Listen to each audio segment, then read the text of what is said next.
Hey guys, so now coming back to the latest few chapters of the story, with the latest chapter having Yuji and Yuta being sliced by Sukuna's cleave and Maki coming in and doing a toji and stabbing Sukuna in the back in a sneaky stealth attack. Now, we were in a break this week, so just wanted to reflect on the story and what I think may happen going forward. Now, it was mentioned in chapter 250 by Sukuna himself that the ramifications of his fight against Gojo is that this current moment he is unable to use his domain expansion and the effects of his reverse curse technique has weakened significantly. So you can only imagine that it's only a matter of time before he does end up recovering. But is this going to be a never-ending battle between Sukuna and the current Jujutsu sorcerers? Like right now, what we are seeing, will we see Sukuna just fight off against the remaining Jujutsu sorcerers and that's it? Is that the end of the story? I can't see this type of storytelling carrying on. And I mean, I get it, Akutami wants to end the story soon, but dragging out this current fight with Sukuna against the Jujutsu sorcerers, I don't see it happening.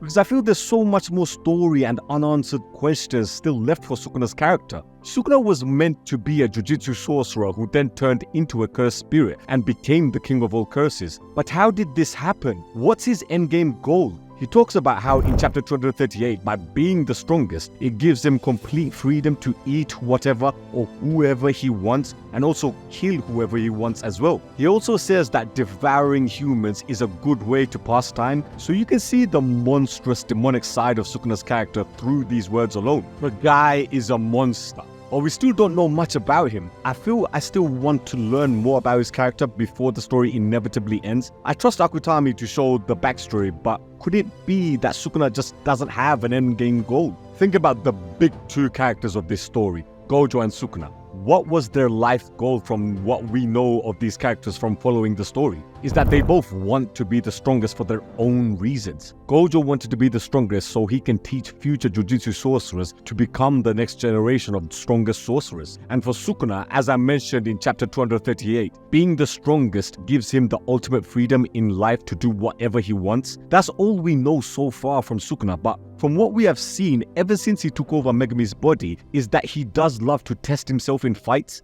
Against Yorozu, he was testing the 10 Shadows technique against her. And not too long after, as soon as Gojo got released from the prison realm, Sukuna jumped at the chance in fighting him. It was only Kenjaku that made him pull back from fighting Gojo right then and there. But what does that tell you? He wants the smoke against Gojo. He's been saying this since the beginning of the story, so in a way that's not surprising. But even his fight against Gojo was another test. He wanted to use Mahoraga and learn how to adapt to Gojo's infinity, which he did and ended up slicing Gojo in half thanks to Mahoraga in this fight. This was all a ploy for Sukuna to just observe Mahoraga. The fight with Kashimo, he used to explain the freedom on why being the strongest and the supposed loneliness that comes with it isn't actually so bad. It lets him do whatever he wants to do. After Kashimo, we had Higuruma. Sukuna sensed the ridiculous potential Higuruma had, which is why he was forcing him to use reverse curse technique. It was very similar to how we saw Sukuna fight against Megami in season 1 of Jujutsu Kaisen, where it looked like he was more training Megami than actually fighting him.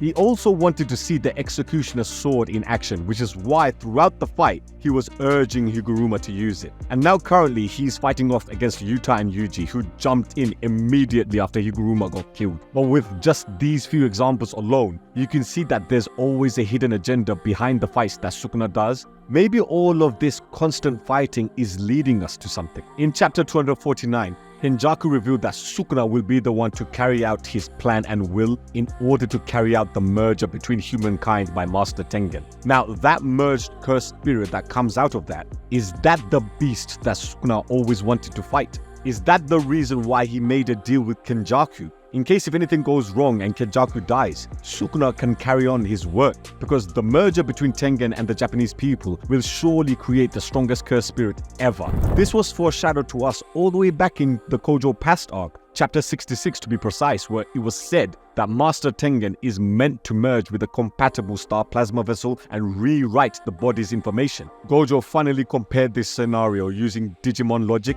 If he were to turn into Metal Greymon, which is the good version of the Agumon Digimon line, then that will be fine. However, if it turned into Skull Greymon, the Dark Evolution line of Agumon, then that would be a problem. And a reminder, the compatible star plasma vessel was killed by Toji in the Gojo Past arc, so there was no merger. And now with the new merger with the Japanese people that Kenjaku is planning, this will definitely create the Skull Greymon version of Master Tengen. Principal Yaga mentioned the worst case scenario in chapter 66 is that Master Tengen becomes the enemy of humanity. A powerful entity like that would be the ultimate fight for Sukuna. Sukuna has literally coasted through all the Jujutsu sorcerers so far. He's fighting off against Yuta, Yuji and Rika without a domain expansion and a weakened version of reverse curse technique. Let's just say he's not even using reverse curse technique, because you know he's not. And still he's slicing them up and giving them a hard time. Currently we are on chapter 251 and Sukuna just sliced up Yuji, Yuta and Rika. After all that fighting, he is still dominating these three characters who are essentially now our main protagonists.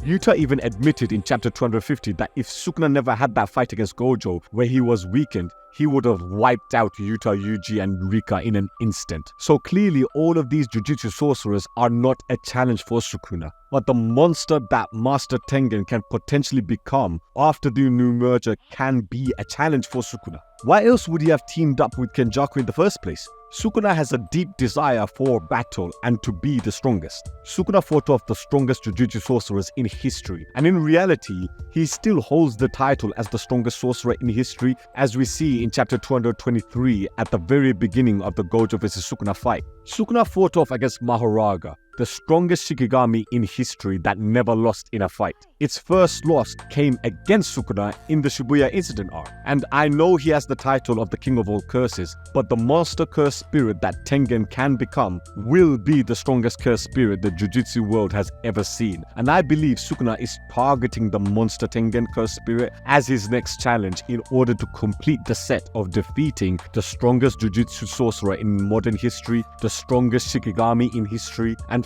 finally, the strongest and biggest curse spirit that will come out of the Monster Tengen merger. He wants this fight so he can actually prove to himself that no matter what creature, spirit or power that comes his way, he is capable of defeating it and continue living his life of complete freedom. This is the true meaning of being the strongest. Thank you for watching this video, guys. What do you think? Do you think Sukuna fighting Master Tengen in his monstrous merged form is the true goal for Sukuna? Let me know in the comments down below. And of course, don't forget to subscribe to the Shaman Tribe.